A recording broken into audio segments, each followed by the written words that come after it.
वंदे वाणी विनायको सुस्वागतम। आध्यात्मिक ज्ञान चैनल पर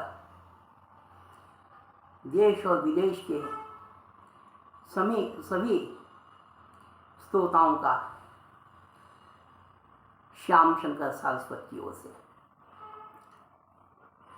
महीयसी देवी मीराबाई का उद्भव 15वीं शताब्दी की एक आश्चर्यजनक घटना है।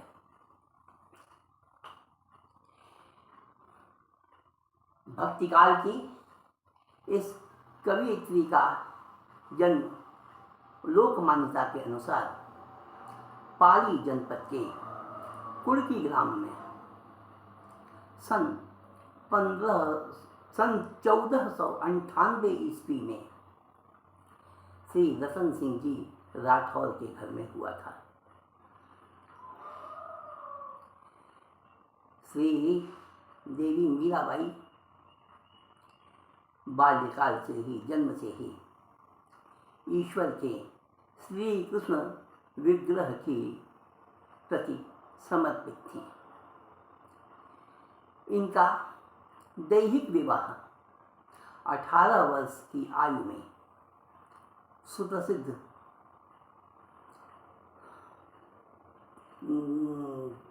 मेवाड़ के महाराणा सांगा के सुपुत्र श्री भोजराज के साथ हुआ था। विवाह के पश्चात भी वे अहर्निश श्री कृष्ण भक्ति में निमग्न रहते हैं। इनके इस आचरण से प्रभावित, इस आचार से प्रभावित इनके पति श्री भोजराज ने महल में ही इनके लिए श्री कृष्ण का एक मंदिर बनवा दिया। किंतु श्री भोजराज का यह कार्य समुद्र को लघुपात्र में समेटने जैसा निष्फल सिद्ध हुआ और मीराबाई उन्मुक्त भाव से साधु संतों के मध्य नाचती गाती श्री कृष्ण के भक्ति पदों का गान करती।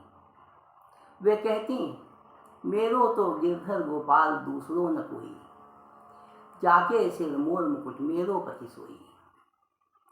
मीराबाई के इस लोकाचार विरुद्ध आचरण से क्षुब्ध इनके श्वशुर राणा सांगा ने सार्वजनिक रूप से इन्हें विषपान करने के लिए बाध्य किया, जिसके संबंध में वे कहती हैं, विष का प्याला राणा जी भेजिया, पीबत मीरा हासी रे। बचपन से ही मैं इस पद को सुनता आ रहा हूँ। मैं एक ब्राह्मण परिवार से हूँ। संस्कार ईश्वर भक्ति का मुझे जन्म से ही मिला है, किंतु मैं मीराबाई के इस कथन से, इस पद से आश्चर्यचकित हूँ। उस युग में सामान्य लोग भी मिथ्या भाषण से बचते थे। 500 वर्ष पूर्व ऐसे काल में एक राज परिवार की नारी द्वारा अपने ही श्वशुर के विरुद्ध ऐसा कहना मिथ्या तो नहीं हो सकता। मीरा का यह कथन मेरे अंतर्मन को छू जाता है और मेरी ईश्वर भक्ति को और भी अधिक संबल प्रदान करता है। सन 1521 ईस्वी में मीरा के पति भोजराज के देहावसान के पश्चात राज परिवार द्वारा इन पर अत्याचार और बढ़ा दिया जाता है, जिससे दुखी होकर वे तत्कालीन संत तुलसीदास को मार्गदर्शन के लिए एक पत्र लिखती हैं, जिसके प्रत्युत्तर में तुलसीदास उन्हें एक पद लिखकर भेजते हैं, जाके प्रिय न राम वै देहे, तजिए नहीं कोटि बैरी सम यद्यपि परम स्नेही। और इसके पश्चात मीराबाई मेवाड़ राजघराने का चित्तौड़ स्थित आवास छोड़ देती हैं और ग्राम ग्राम, नगर नगर, संतों के मध्य, लोक समूह के मध्य श्री कृष्ण भक्ति का गान करती, नाचती गाती भ्रमण करने लगती हैं। मीराबाई का अधिकांश समय मीराबाई का वृंदावन में बीतता है।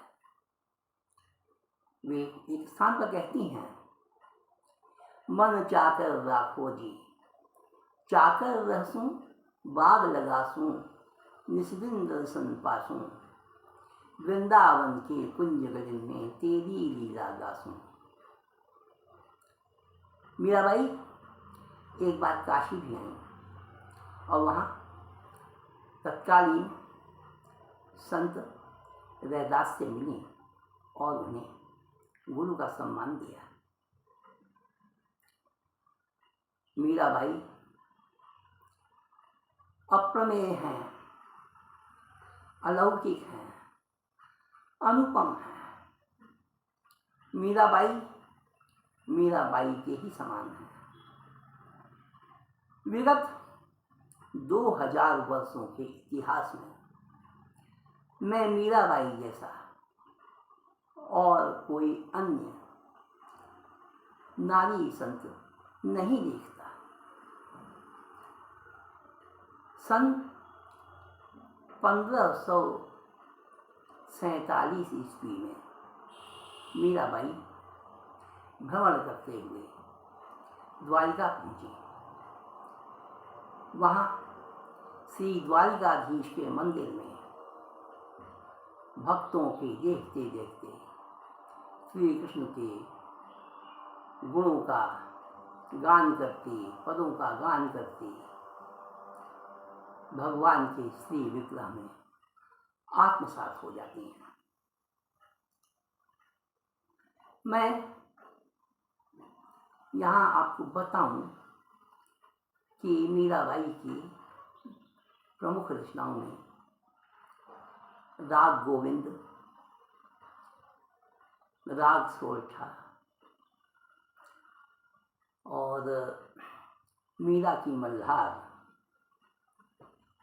और गोविंद टीका, ये इनकी श्री कृष्ण भक्ति की प्रमुख रचनाएं हैं।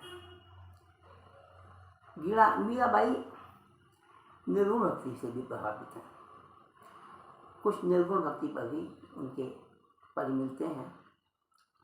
भगवान राम के भक्ति में भी कुछ पद इनके मिलते हैं, किंतु